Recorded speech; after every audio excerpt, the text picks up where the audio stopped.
The 2020 Tokyo Olympics have been postponed, but the clock's still ticking for some of New England's finest athletes.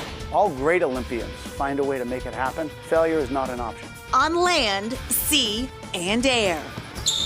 Meet some of the local athletes still grinding for a shot at Olympic gold. This is Chronicle on WCVB Channel 5. Distance runner Molly Seidel has yet to feel the burn of Boston Marathon's Heartbreak Hill, but her February 2020 marathon debut in Atlanta certainly turned some heads. I got a feeling deep in my soul. It was really funny after the race because there was this whole media blitz of, oh, you're the first American woman to qualify for the Olympics in her debut marathon. And I think a lot of people took that as I had never run before. Seidel may downplay her Olympic accomplishment, but it's a humility she comes by honestly with her Heartland, Wisconsin roots. Started running track in middle school with my church. It wasn't necessarily this huge thing to win a race because there's only 5 kids in the race. Way to be, Molly. Looking great. When I got to high school and I won state my freshman year, that was kind of I can get college paid for potentially just because I run in circles. Seidel did just that with a scholarship to the University of Notre Dame, where she ran in circles for a few NCAA championships. Seidel trying to put the hammer down. Before life slowed her down. Coming right out of college when I was just so injured, really not doing well, and I had a long conversation with my mom and she was like, I don't care about Molly the runner, I care about Molly the person. In 2016, Seidel took time off to heal physically and mentally before Saucony, the Lexington-based sneaker maker, brought her to the Commonwealth, where she made a friend who would change everything.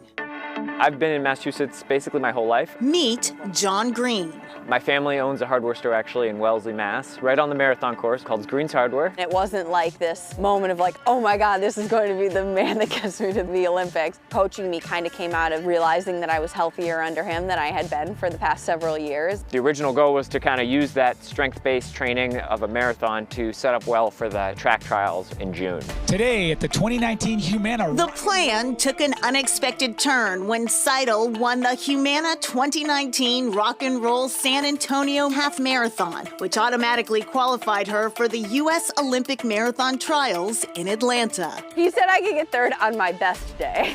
I think I said between 3rd and 12th. It was terrifying, frankly. I was more nervous for Molly's race than I've ever been for any of mine. I have to give John a lot of credit for keeping me calm. It was a wild day.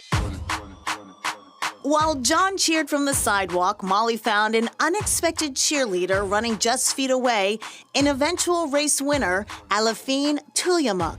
She was verbally pushing me on and come on, we can do this, go with me, go with me. I couldn't see the race or anything like that. I actually called my mom and I was like, hey, what's going on with the race? It didn't really click that maybe I could finish top 3 until Alafine and I started breaking away.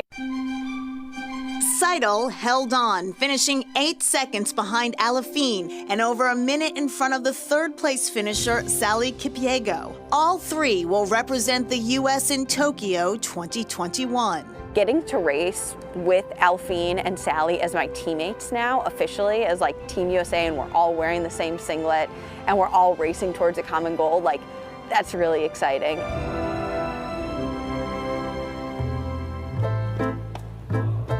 If I had to explain my entire fencing career to somebody, I could tell them about 15 years of national competitions, 10 years of international competition, but they'd probably ask oh, how did I do at the Olympics?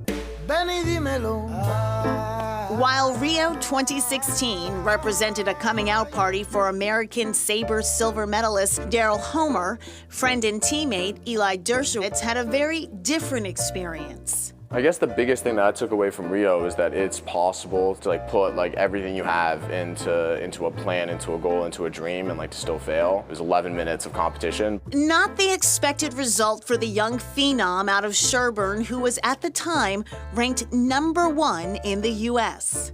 It took its toll on my mental and physical game. I had to take some time off.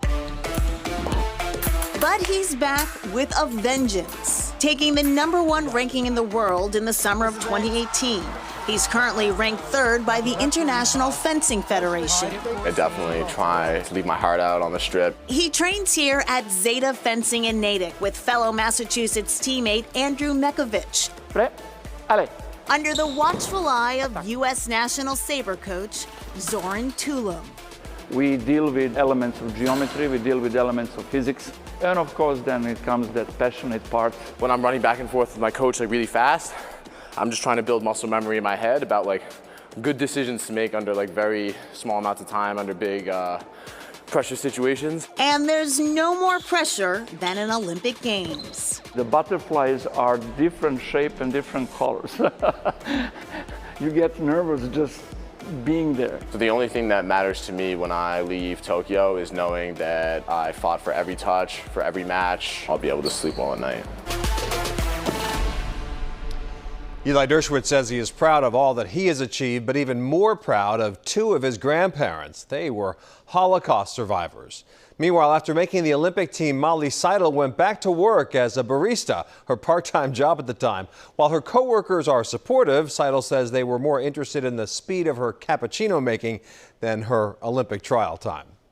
Coming up, after years of pain, an athlete decides leg amputation is the only option. But can she get her dad on board?